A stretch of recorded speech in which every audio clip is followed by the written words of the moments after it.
Dicas de saúde, beleza e comportamento você ouve no Saúde e Bem-Estar.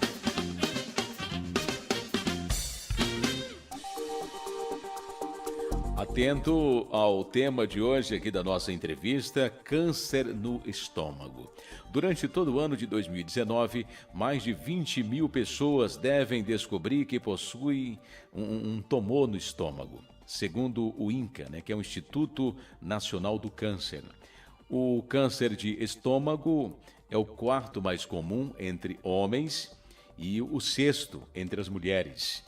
Para conversar com a gente, tirar dúvidas dos nossos ouvintes, nesta quinta-feira, nós convidamos o cirurgião do aparelho digestivo do Hospital Moriá, Dr. Tiago Costa Ribeiro. Ele vai falar com a gente hoje. Dr. Tiago, bom dia.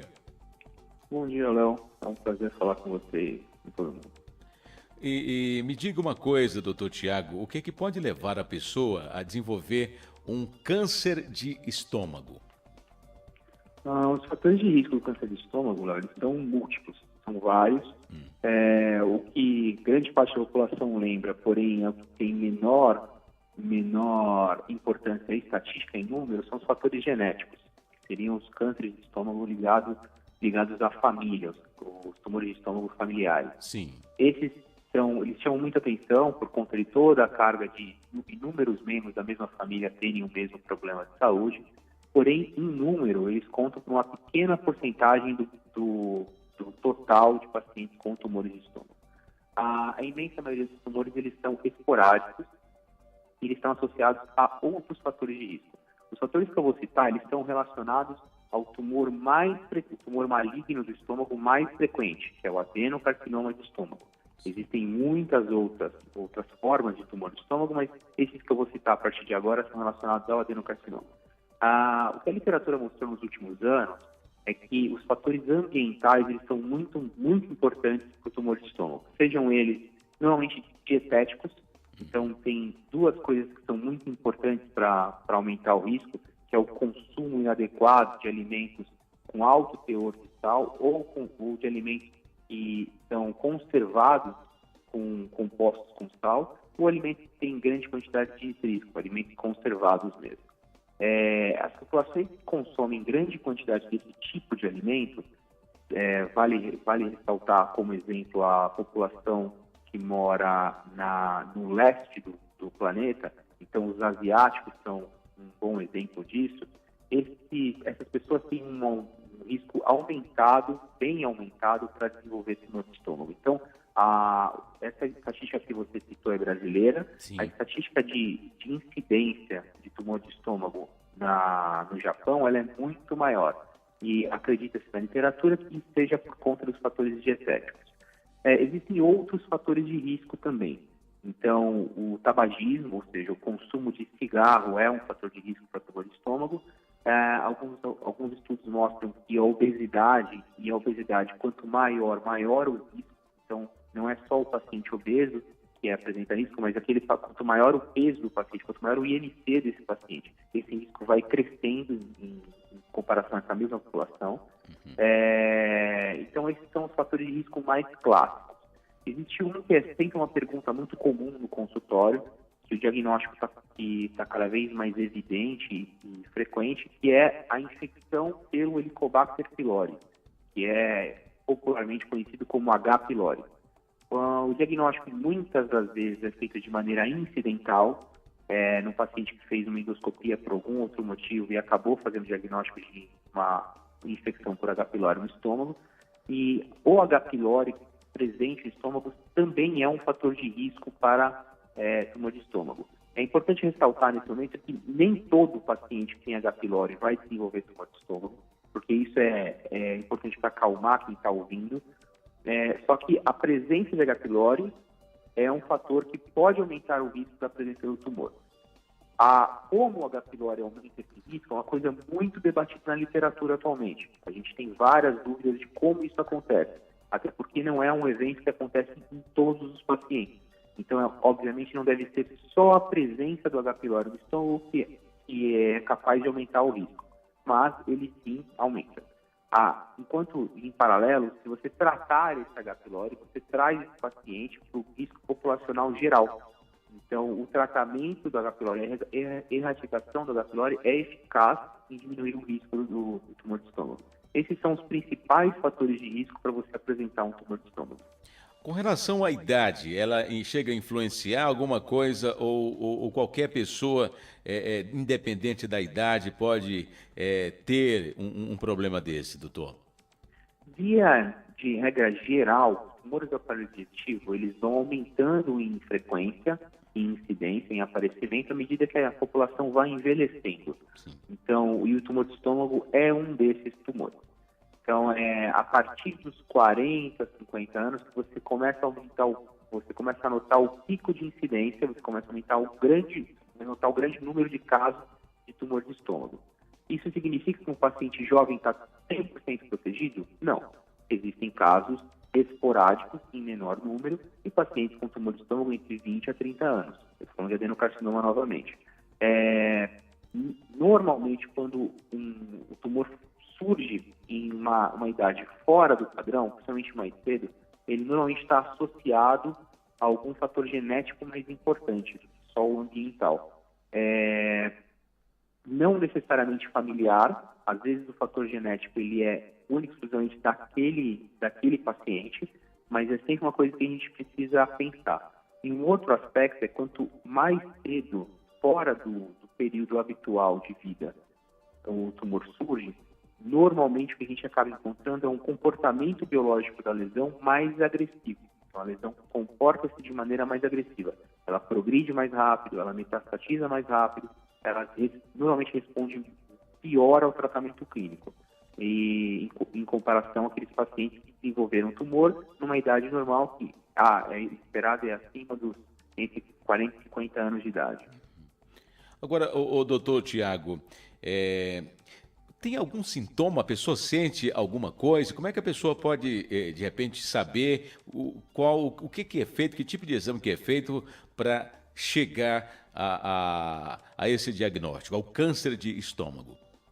O diagnóstico do câncer de estômago ele é feito em pacientes ou assintomáticos, aquele paciente que não está sentindo nada, mas que você submeteu a esse paciente a um regime de procura ativa, né? Ou ao paciente sintomático que você está investigando a queixa do paciente. Quais são as queixas mais comuns? A queixa mais comum é uma dor no estômago, aquela dor na boca do estômago que pode ser piorada a alimentação, uma dor do tipo que se confunde facilmente com a mesma dor da gastrite, com uma dor de uma úlcera péptica. Além da dor, às vezes o paciente sente aquela sensação de plenitude, ele diminuiu a ingesta alimentar, mas ele mesmo assim continua sentindo que o estômago dele continua cheio ao longo do dia, ou ele pode referir como empachamento, o estômago não esvazia. Além disso, o paciente pode apresentar sintomas diversos. Sangramento digestivo é sempre um sinal de alarme, e o sangramento pode ser ou através de vômito com restos de alimentos e sangue, ou através de evacuações só com sangue, um sangramento importante, que o paciente tem que ir ao pronto-socorro. Perda de peso, uma perda de peso pronunciada sem uma causa específica. Esses sintomas gerais também são importantes. Mas normalmente os sintomas gerais eles aparecem em lesões avançadas, em lesões que você já tem uma dificuldade de oferecer um tratamento adequado. Em lesões muito precoces, ou você vai ter um paciente sem sintoma nenhum, ou um paciente oligossintomático, um paciente com pouquíssimos sintomas, os sintomas podem passar despercebidos como sintomas de uma gastrite, nada específico. Agora, nos pacientes assintomáticos, a gente só faz diagnóstico se esse paciente for submetido a um regime de rastreamento. A forma de você rastrear varia muito de país para país e de população a população. Então, de maneira geral, se você conseguir oferecer uma endoscopia a cada 2 a 3 anos, a partir dos 45 anos de idade, você conseguiria oferecer um rastreamento eficaz para o tumor do estômago. Isso naquele paciente assintomático, sem sentir nada, e que não tem uma história familiar importante, né? Entretanto, em alguns países isso é super difícil por conta do acesso do paciente à endoscopia, até porque não é um exame tão barato, e isso a gente pode incluir o nosso próprio país, né? E em alguns pacientes onde o risco é maior, você tem regimes de rastreamento mais cedo. Então, a Coreia, por exemplo, faz uma endoscopia, a primeira endoscopia de rastreamento em toda a população a partir dos 40 anos de idade. Isso na população geral. Mas os regimes vão mudando. Aqui no Brasil, a gente normalmente tenta fazer o regime de rastreamento a partir dos 45 anos de idade, do paciente assintomático com baixo risco, sem história familiar, e repetir a endoscopia a cada 2 anos. Certo. Estamos conversando aqui com o Dr. Tiago Costa Ribeiro. Ele é cirurgião do aparelho digestivo do Hospital Moriá, hoje falando sobre câncer no estômago. O senhor agora há pouco falou da questão hereditária, mas é sempre bom a gente reforçar. Quem tem casos na família deve ficar atento. O senhor falou aí dos 40, 45 anos fazer este exame. Quem já tem casos na família, o senhor acha que deve se preocupar em fazer um rastreamento desse um pouco antes ou só nessa idade mesmo já está bom, doutor? O rastreamento para paciente de alto risco, aquele paciente que tem casos de tumor de estômago na família, pai, mãe, irmãos, primos, tios, avós, enfim, familiares consanguíneos que tiveram tumor de estômago, o rastreamento ele muda da população geral. Porque existem várias doenças genéticas, elas são raras, né, elas não são frequentes na população geral, mas elas existem, e cada uma dessas doenças, elas pode surgir, além do tumor de estômago, outros tumores.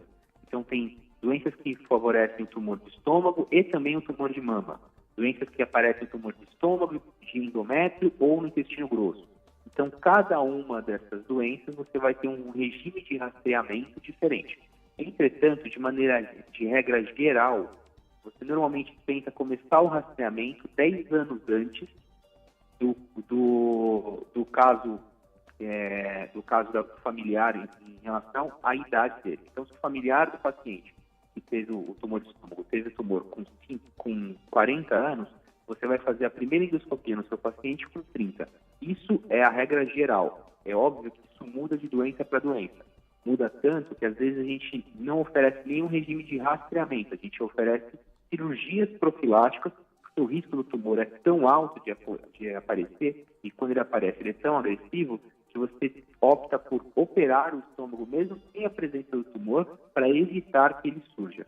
Mas isso eu estou falando de casos muito específicos, bem específicos e extremamente raros. Certo. Então, é importante que o público tenha isso em mente, para que não tenha uma desinformação e um pânico sem motivo. Agora, a questão do tratamento, é resolvido de que forma esse problema, doutor?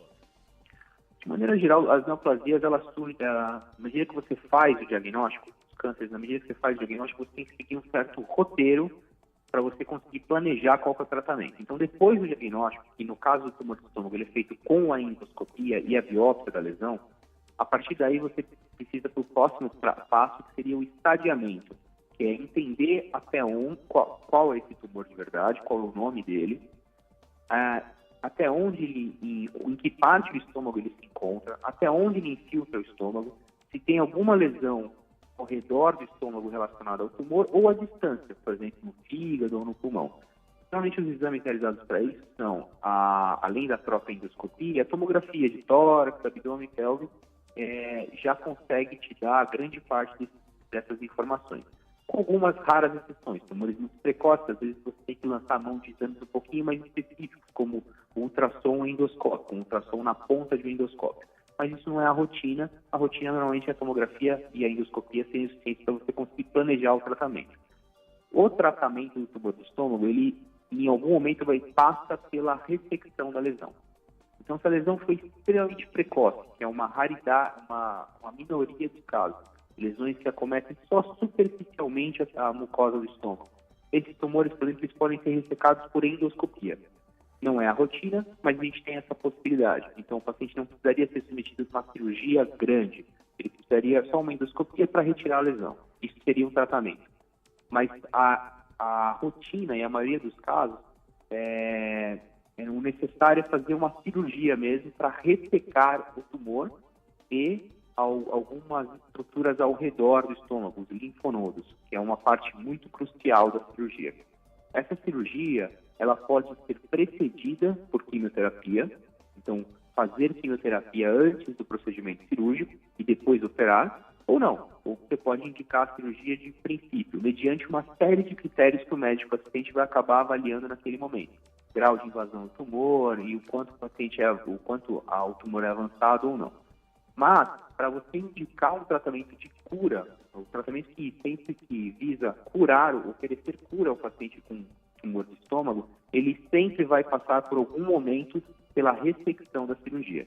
A cirurgia não necessariamente precisa ser uma cirurgia aberta, convencional, como se faziam todos os casos há algumas décadas atrás. Hoje a gente consegue oferecer o tratamento curativo ao paciente de uma maneira minimamente invasiva. Então você pode fazer a ressecção do estômago, parcial ou até total, por videolaparoscopia ou, mais recentemente, por via robótica, e para tentar oferecer o melhor tratamento do paciente. Depois da cirurgia, a lesão vai ser avaliada pelo patologista e, mediante uma série de critérios, você vai decidir se o paciente precisará fazer quimioterapia novamente ou não, se o tratamento será apenas o segmento. Mas uma coisa que tem que ficar claro é que tratamentos com intenção de cura, eles sempre vão passar pela ressecção da lesão, seja por via cirúrgica, seja por via endoscópica, a lesão precisará ser ressecada em algum momento. O percentual de cura tem sido satisfatório, doutor, no tratamento?